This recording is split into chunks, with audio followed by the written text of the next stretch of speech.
Welcome po sa ating programang My Morning Manna with Pastor OG. Sa umaga pong ito ay mag-aaral po tayo sa salita ng ating Panginoon sa aklat po ng mga awit, Psalms chapter 80, yung buong kapitulo po atin pong basahin. Pastol ng Israel, ikaw na nangunat umakay kay Jose na tulad sa kawan, ikiling sa amin ang iyong pandinig, kami ay pakinggan. Mula sa trono mong may mga kirubin, kami ay tulungan. Ang iyong pag-ibig, iyong ipadama sa angka ni Ephraim, Manases at Benjamin. Sa taglay mong lakas, kami ay iligtas sa hirap at tubusin. Ibalik mo kami, Panginoong Hesus, at ipadama mo ang iyong pagmamahal. Iligtas mo kami, at sa iyong sinag kami ay tanglawan. Makapangyarihang Diyos, hanggang kailan ba patatagalin mo ang galit sa amin? Hanggang kailan padiringgin mo kami sa aming dalangin? Masdan mo nga kami sa tuwi-tuwinay tinapay ng luha yaong kinakain. Luha ng hinagpis ang inihanda mo sa aming inumin. Iyong binayaan na ang mga bansa sa aming paligid kami ay bakahin. Iyong tinulutang kami pagtawanan ng kaaway namin. Ibalik mo kami, Panginoong Diyos, at ipadama mo ang iyong pagmamahal. Iligtas mo kami at sa iyong sinag kami ay tanglawan. Mula sa Ehipto, ikaw ay naglabas ng puno ng ubas sa kaitanim. Sa lupang dayuhan matapos ang tao rooy palayasin. Ngunit nilinis mo, ngunit pinagyaman ang piniling lugar na pagtataniman. Doon ay nagugat ang buong lupain. Nalaganapan. Nagsanga ang puno, lumagong mabuti, at ang kabubundukay kanyang naliliman. Mga punong sedro'y naliliman pati ng sangang malabay. Hanggang sa ibayong dagat, ang sangang malabay nito'y nakaabot. Pati mga ugat humabang mabutit umabot sa ilog. Bakit mo sinira ang pader?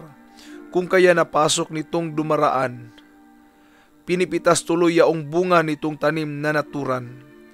Mga baboy damong nagmula sa gubat, niluluray itong walang pakundangan. Kinakain ito ng lahat ng hayop na nasa parang. Ikaw ay manumbalik, O Diyos na dakila.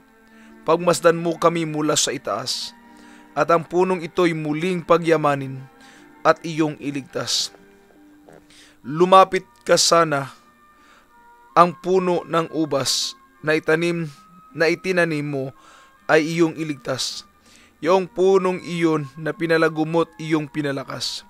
Ito ay sinunog pa nila ang nasabing puno matapos maputol. Sa iyong kagalitan ay iyong harapin at ng mga lipol. Ang mga lingkod mo ay iyong ingatan, yamang hinirang mo ay ipagsanggalang. Iyong palakasin bilang isang bansang makapangyarihan, at kung magkagayon, magbalik kamit di na magtataksil sa iyo kailanman. Kami pasiglahit aming pupurihin ang iyong pangalan. Kami ay ibalik, Panginoong Diyos, at ipadama mo ang iyong pagmamahal. Iligtas mo kami, at sa iyong sinag kami ay tanglawan. Sa araw po na ito ay ating pag-uusapan ang topiko na pinamagatang, o ang topic natin ngayon ay the prayer of salvation. Atin pong naririnig yung sinner's prayer, but this is not a sinner's prayer. This is a prayer to be saved. Sa Pilipinas po, uso po ang salvage. Sa madalas nating naririnig, pag sinabing salvage, patay yun. Pero pag sa salita po na salvage is iligtas at buhayin. No. Our prayer is to salvage us or to save us from the misery. Tulad po kay King David, dito po sa aklat ng Awit, Kapitulo 80, itong libro po na ito ay nagsasaad o nagsasabi sa atin patungkol sa kanilang dalangin ng pagligtas ng Diyos. Sinabi nila na Di ba, Panginoon, ikaw lang din ang nagtanim. Bakit niyo po papahintulutan na kami ay putulin at sunugin? Sa totoo po, hindi po gusto ng Diyos na mangyari iyon.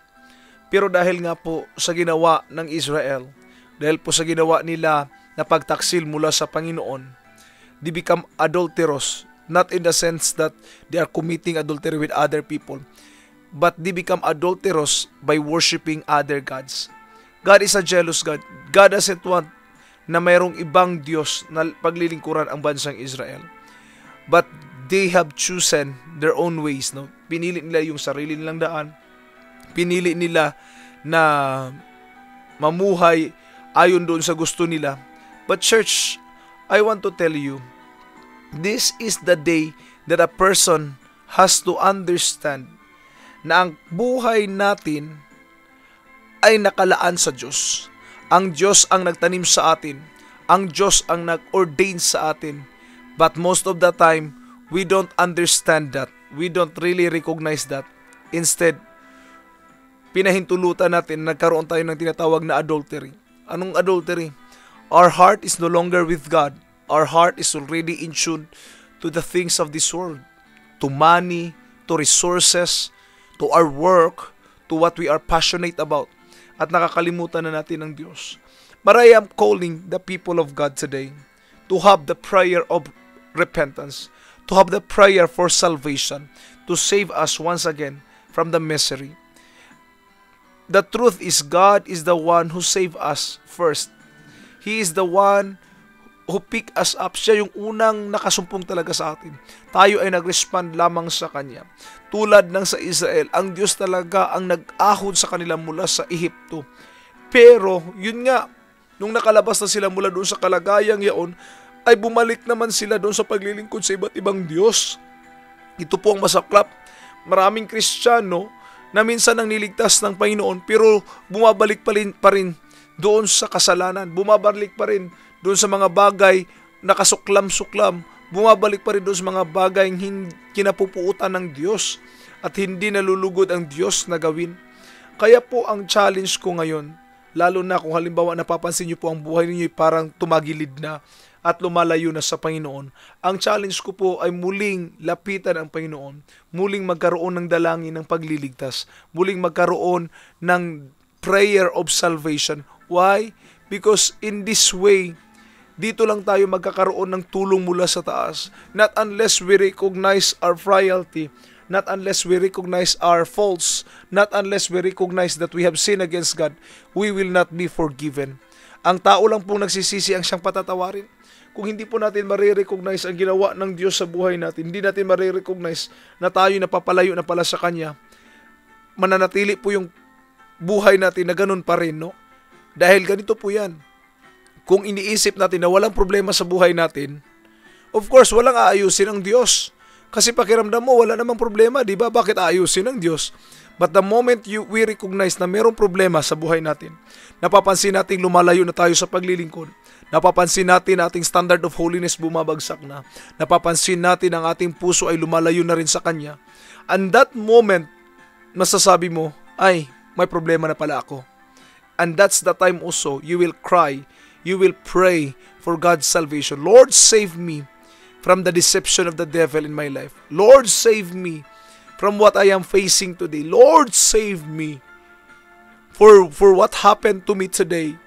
Lord, save me. Huwag sana maging matigas ang puso ko. Lord, save me. And I am praying that you will recognize what happened to your life. And I hope that we can come up or we will go, darating yung point na magkakaroon tayo ng understanding na kailangan natin ang prayer of salvation as a prayer that God will save us from what we are facing today. Kung meron ka mga problemang dinadaanan ngayon, I want to tell you, it's just a matter of prayer for God's salvation in your life. My dear sisters, brothers in Christ, come to Jesus, believe on Him, trust in Him, and pray the prayer of salvation.